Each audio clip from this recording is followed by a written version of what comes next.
Today I have some breakdowns from some of the big plays and highlights I had this week in MUT Champs. Now I will be breaking down all of the adjustments I make and why I make those adjustments. Hope you guys learned something and enjoy.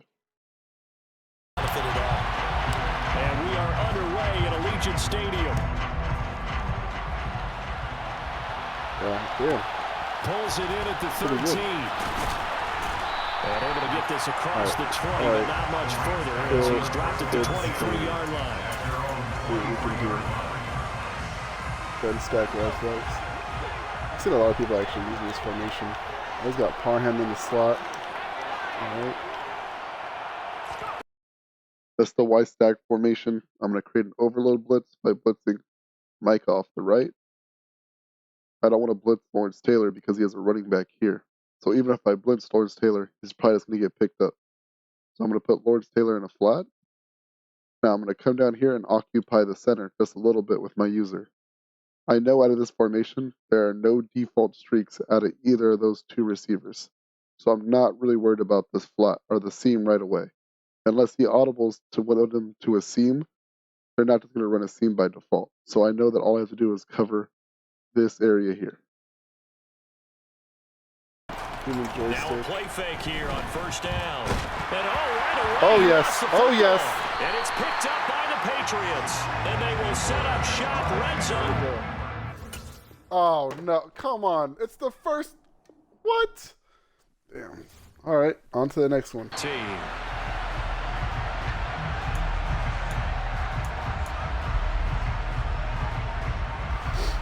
got to get Eric Dickerson his legs real quick. Let's see what I can do.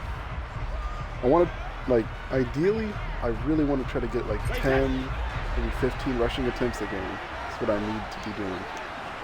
Because then that will open it up for my passing, which I enjoy passing more than I do running. After a gain of about 6 across the 30 to the 31.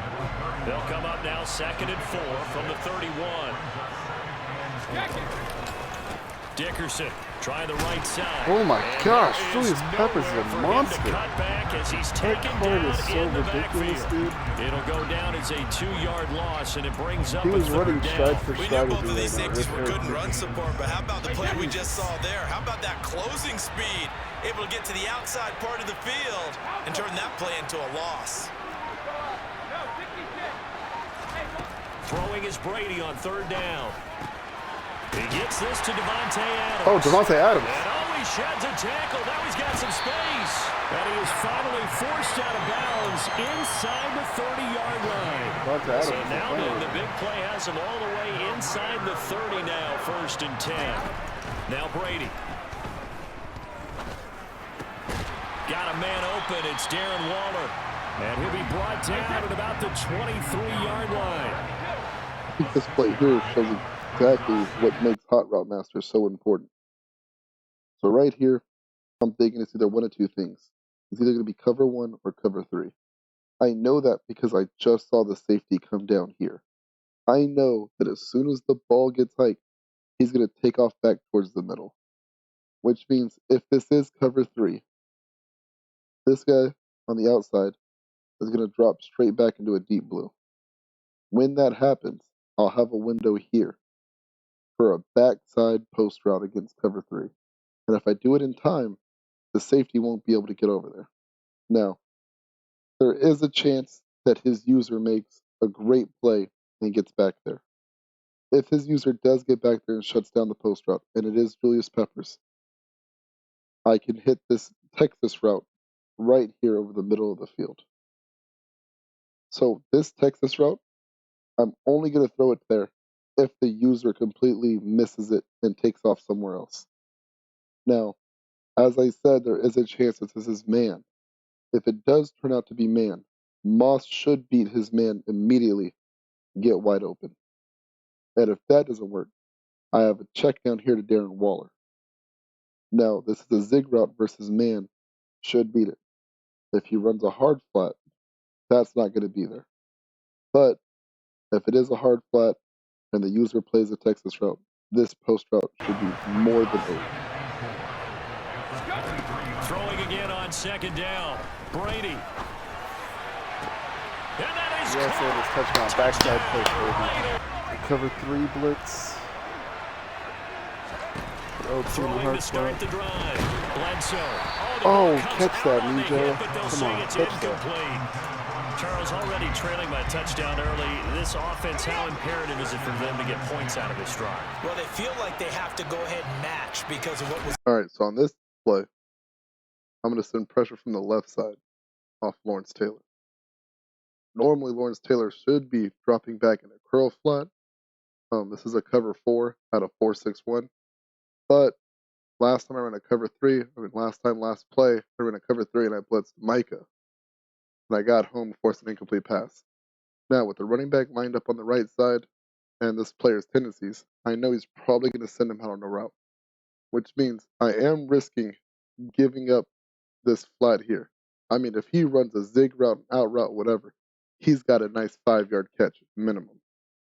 Now, with this formation, a lot of people run mesh concepts. So one of these guys here might end up on like a drag route, which will get open. But with Lawrence Taylor coming through on this overload blitz, ideally he shouldn't have enough time.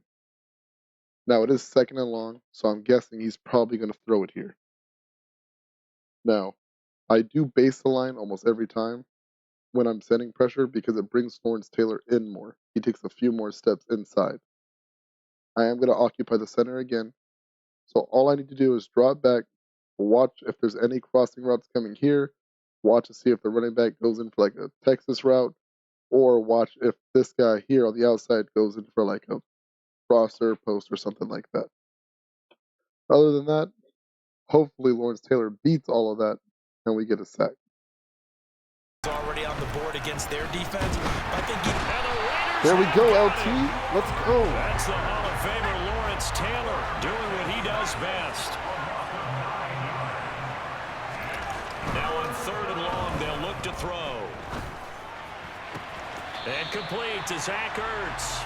And he'll have this past the 30 prior to going out of bounds. 14 yards is the pickup there, but it'll still lead to a 4th down. Right. I got him on 4th down. Last play, he was able to get me on a low corner route. So what I've done this time is I've base aligned, which helped my corners move out significantly, the motion you just saw them.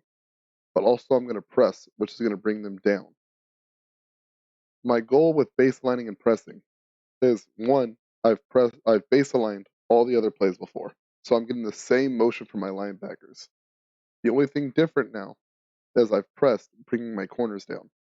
If he tries to throw a corner route to either of his outside receivers, by pressing, my corners should be able to get underneath the corner route. Now, with it being 4th and 5, and the way this guy's been getting pressured all game from my blitzes, I'm going to throw what's essentially like a change-up at him in baseball. Instead of blitzing either of my linebackers, I'm going to drop them off in hard flats. Now, again, he's going to be looking for something short, something fast. So he's probably going to be looking for maybe a bench route or a bench play, some corners, I'm guessing. But I know for sure out of this formation, there's going to be at least a corner. All I have to do in the middle is wait for him to make a mistake. Watch where his running back goes. Is there a trail route? Is there a post route? All I have to do is just be careful, be patient. They're indeed going for it as they look to throw. Thank you. That's a pick. Tight end Ertz, and it's intercepted. Oh, it's a pick 6 with Derek Johnson. And he takes this one back into the end. There we go. That's another one.